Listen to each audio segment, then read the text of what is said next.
Oi, você se lembra, né? Que mesmo não existindo regras fixas de cotagem, a escolha da maneira de dispor as cotas no desenho técnico depende de alguns critérios. Tá aprendendo rápido, né, Tito? Ô, Silva. É verdade. Os profissionais que fazem a cotagem de desenhos técnicos devem levar em consideração vários fatores. São fatores como a forma da peça, a forma e a localização dos seus elementos, a tecnologia de sua fabricação, isso sem falar na função que essa peça irá desempenhar e a precisão requerida na sua execução e no produto final. Agora tem uma coisa que não dá para esquecer. A cotagem do desenho técnico deve dispensar cálculos para descobrir as medidas fundamentais para a execução da peça. É por isso que nessa teleaula você vai estudar os principais sistemas de cotagem, quer dizer, os modos organizados de estruturar a cotagem completa da peça. Agora vamos logo, que eu não vejo a hora de estudar tudo isso.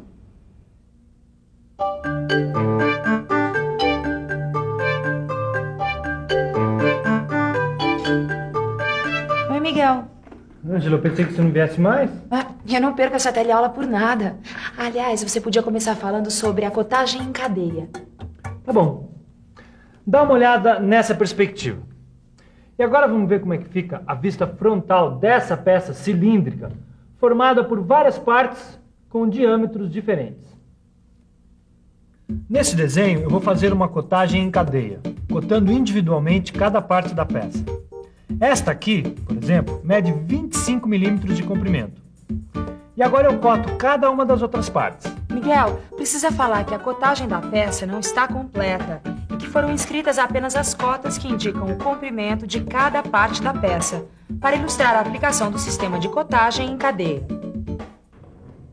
É que a cotagem em cadeia só pode ser utilizada quando um possível acúmulo de erros na execução da peça não comprometer sua funcionalidade. Ou seja, quando não há uma exigência de precisão muito grande na execução de cada parte da peça.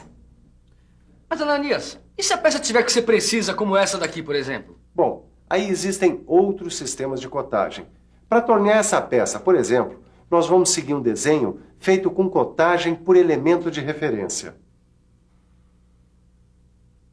Cotagem por elemento de referência? Bom, é que nesse sistema as cotas são indicadas a partir de uma parte da peça tomada como referência. Esse elemento de referência tanto pode ser uma face da peça, como também uma linha básica. Quer dizer, uma linha que serve de base para a cotagem. A cotagem por elemento de referência é utilizada quando é preciso evitar o acúmulo de erros construtivos na execução da peça. No caso desse pino com rebaixo que nós vamos fazer, foi feita a cotagem por face de referência. Dá só uma olhada na vista frontal. A vista frontal traz a cotagem completa. Pelo que eu entendi, a extremidade do corpo do pino foi escolhida como face de referência. E a partir dela foram indicadas as cotas 35 e 45. Caio, você viu que foi prolongada uma linha auxiliar a partir da face de referência tomada como base para indicação das cotas de comprimento 35 e 45? Não só vi, como também reparei que não se usa a expressão face de referência no desenho técnico da peça.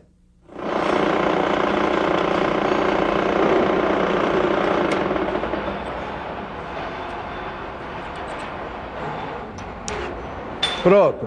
Agora você pode analisar a cotagem da placa com furos com as cotas dispostas por face de referência. Mas para você aprender, preste bastante atenção a essa peça. Bom, mas Silva, pelo que eu tô vendo aqui, a localização dos furos foi determinada a partir de duas faces de referência. Isso mesmo. A partir dessas duas faces de referência é que foram cotadas todas as medidas da peça, tá vendo? Eu estou assim, Aqui está o comprimento, aqui está a altura e aqui a espessura.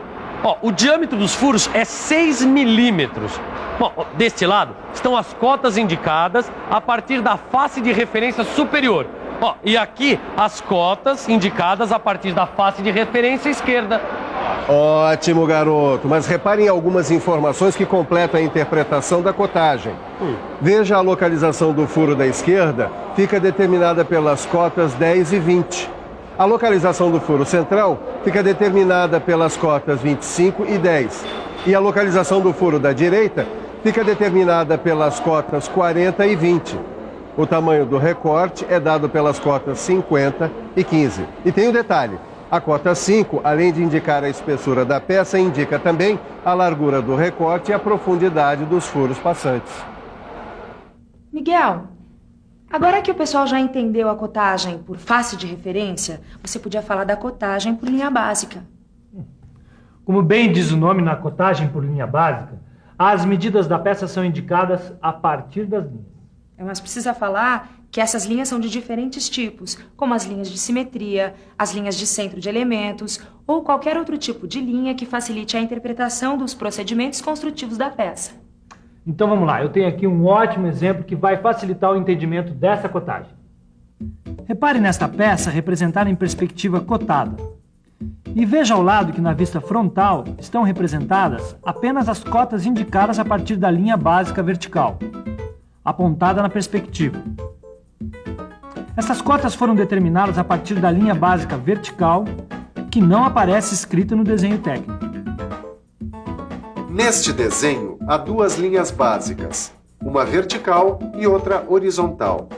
As cotas determinadas a partir da linha básica vertical são 12,5, 20, 40 e 40. E as cotas determinadas a partir da linha básica horizontal são 12, 12 e 15. Pelo que eu entendi, as linhas básicas desse desenho são essas que cruzam o centro do furo A. As cotas indicadas a partir dessas duas linhas básicas determinam a localização dos furos. O centro do furo B, por exemplo, está a 12 milímetros da linha básica horizontal e a 12,5 milímetros da linha básica vertical. Deem uma olhada aqui nesse desenho que vocês vão ver um bom exemplo de cotagem por linha básica e por face de referência ao mesmo tempo. Então, repare que algumas cotas foram determinadas a partir da linha básica, que corresponde à linha de simetria horizontal da peça. E as outras foram determinadas a partir da face de referência esquerda. É isso aí, Tito, é isso aí. As cotas indicadas a partir da linha básica são 24, 12, 11, 20, 29, 35, 39. E as cotas indicadas a partir da face de referência são 96, 86, 71, 56, 41, 26 e 13. Mas ué, Silva, por que você não incluiu a cota 100 a partir da face de referência? Ora, Tito, a cota 100, a cota 82 e a cota da espessura 10 são as cotas básicas da peça. E agora? Agora, para interpretar a localização dos elementos e a curvatura da peça, você deve analisar as cotas indicadas a partir da linha básica em conjunto com as cotas indicadas a partir da face de referência. Olha só que coisa bacana, Silva. Os furos localizam-se a 12 milímetros da linha básica e a 13 milímetros da face de referência. E o rebaixo fica a 24 milímetros da linha básica e a 26 milímetros da face de referência. Os pares de cotas que determinam a curvatura da peça são 41,39, 56,35, 71,29 e 86,20 e 96,11. Miguel, do jeito que o pessoal tá indo bem, eu não sei onde é que eles vão parar, hein? Bom, então aproveita essa animação e fala das formas de cotagem a partir de elementos de referência. Tá bom. Quando a cotagem da peça é feita por elemento de referência, as cotas podem ser indicadas de duas maneiras. Dá só uma olhada aqui na prancheta. A da esquerda é a cotagem em paralelo e a da direita, a cotagem aditiva. Note que a localização dos furos foi determinada a partir da mesma face de referência. Reparou que as linhas de cota estão dispostas em paralelo umas em relação às outras? Por isso, o nome de cotagem em paralelo. E veja ao lado a mesma placa com 6 furos. Agora com as cotas indicadas de outra forma. Aqui foi usado a cotagem aditiva. Esse tipo de cotagem pode ser usado quando houver limitação de espaço, mas desde que não cause dificuldades na interpretação do desenho. A partir da face tomada como referência, foi determinado um ponto de origem 0. As cotas são indicadas na extremidade da linha auxiliar. Ângela, é bom mostrar que a interpretação das cotas é semelhante à da cotagem paralela. Afinal, a cota 8 indica a distância do centro do primeiro furo da esquerda à face tomada como referência, que contém o ponto 0. E a cota 18 indica que a distância da origem 0 ao centro do segundo furo corresponde a 18 milímetros, e assim por diante. Ananias, mas esse sistema só funciona nos casos em que os furos estão alinhados? De jeito nenhum. Eu vou mostrar com essa placa que a partir do mesmo ponto de origem 0, é possível ter a cotagem aditiva em duas direções. Sabe como ela vai ficar depois de pronta? Não faço a menor ideia. Esta placa vai apresentar 7 furos de diâmetros variados dispostos irregularmente na peça. Por isso, a cotagem aditiva em duas direções é uma maneira prática de indicar a localização destes furos.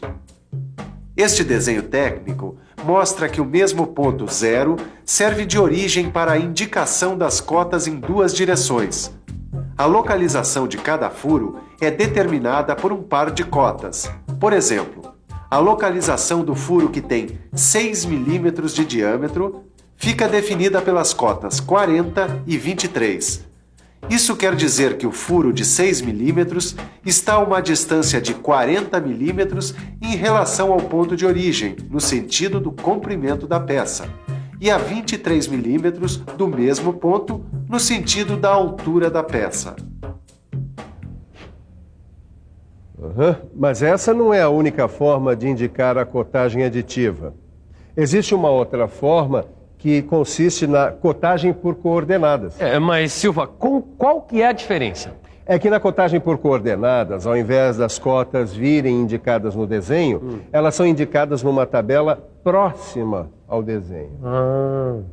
Os elementos da peça são identificados por números. A interpretação das cotas relacionadas a esses números da tabela permite deduzir a localização, o tamanho e a forma dos elementos. E como é feita a interpretação, Silva? Imagina-se a peça associada a dois eixos perpendiculares entre si. Um eixo recebe o nome de X e o outro de Y. O ponto onde esses dois eixos se cruzam é o ponto 0, ou ponto de origem, que não aparece no desenho técnico.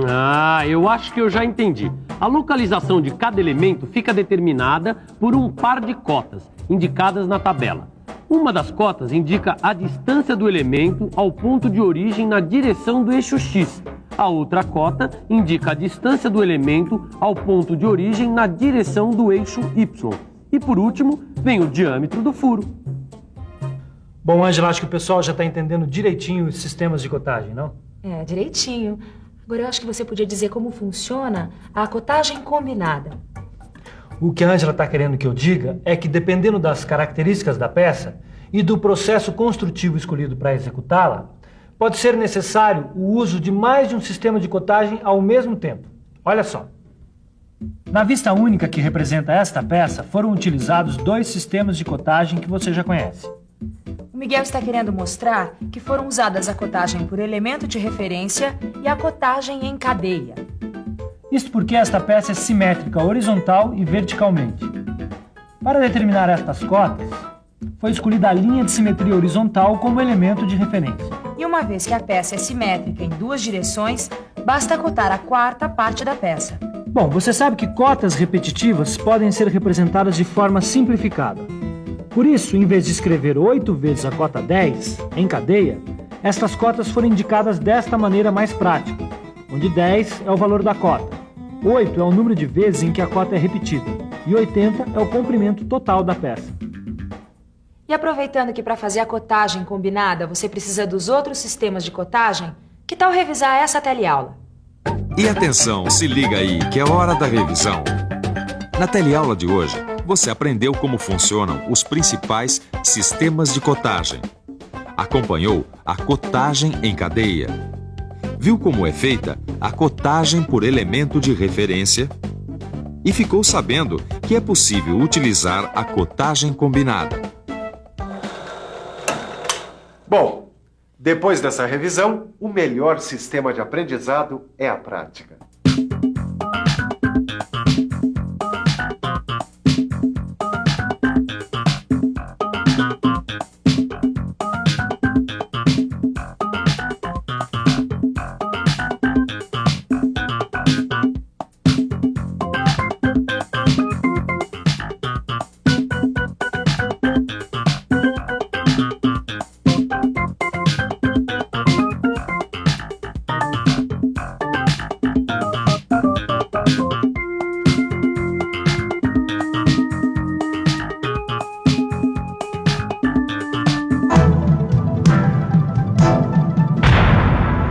Telecurso 2000, um programa de educação do Sistema Fiesp e da Fundação Roberto Marinho.